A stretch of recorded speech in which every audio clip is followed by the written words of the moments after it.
going on, everybody? It is Monday, July 24th, if I'm not mistaken. I just left my gym. I did a deload. This is the deload week of my third 5-3-1 cycle. And this is the end of the first full cycle where I did only sumo deadlift.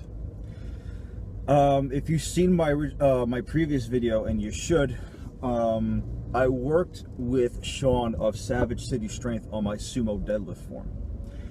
And while I didn't record the workout itself because I just wanted to get to it, I didn't look like I was there just to make videos for YouTube. He told me, based on a video he saw on my Instagram, that one of the biggest problems I had was depth. And what did I mean by depth? I did not sit down deep enough, which was clearly a hip mobility issue. I had tight hip flexors, and what you don't know is the fact that in the video that I'm talking about, I actually hurt myself so bad because I didn't go low enough.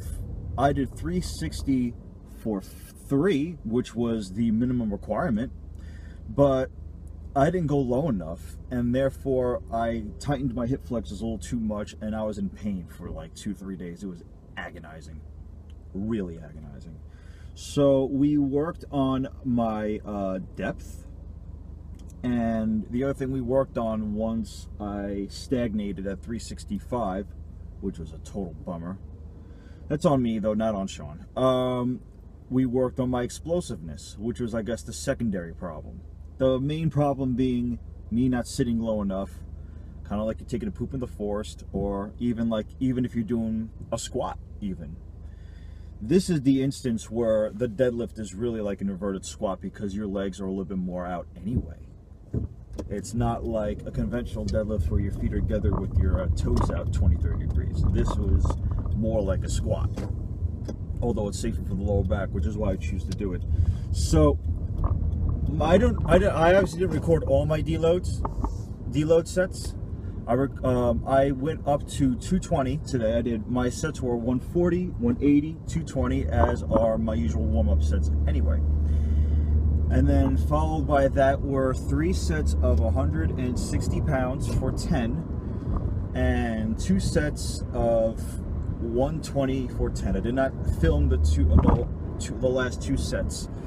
But what I wanted to show you was my working on hip mobility. I tried to sit back a little bit more. I really took my time with the reps. I took time to reset if needed, which was pretty exhausting, actually. I'm not going to lie. It was so exhausting. I don't know what happened to me today. I don't know if it's because I slept longer than I wanted to. That was a different story. I just could not sleep this morning, so I wound up getting up later than I wanted to.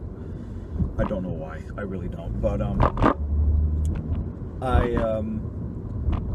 I got winded very quickly. I got winded during the drop sets, and it was to the point that once I finished my final set of 120 for 10, I couldn't even do my assistance work, which from here on in is going to be kettlebell swings for 5 sets of 10 to work on my hip explosiveness. Unless I choose to just stick with conventional from here on in, I don't know.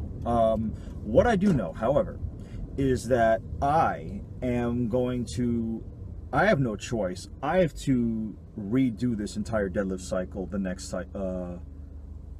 week. Starting next week, I'm doing my entire deadlift cycle over again in the next 5-3-1 cycle, so I can work on mobility.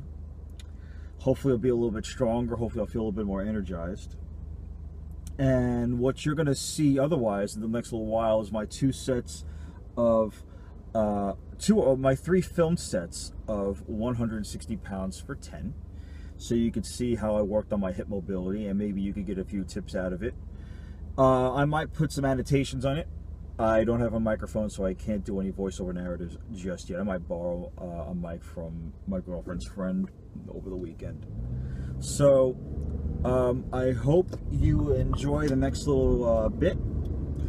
And by the way, before we get to the work, I want to let you all know that I am also going to be scheduling a blood test I've been hearing a lot on YouTube, and it's kind of true actually, about the importance of blood tests.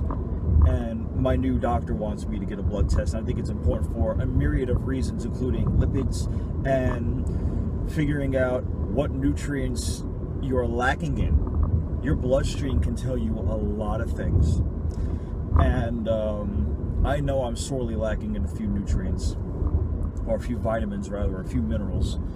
The question is, which one are they? So that's all for now.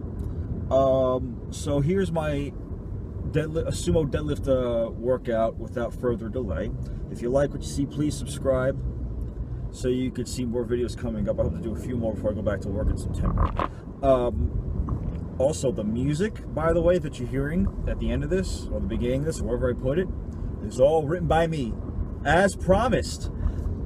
It was this past Saturday. I'd written a drum track weeks ago, but I recorded all the bass and guitar parts just this past Saturday. I love the way it came out. All right, here's the sumo deadlift workout. Take care.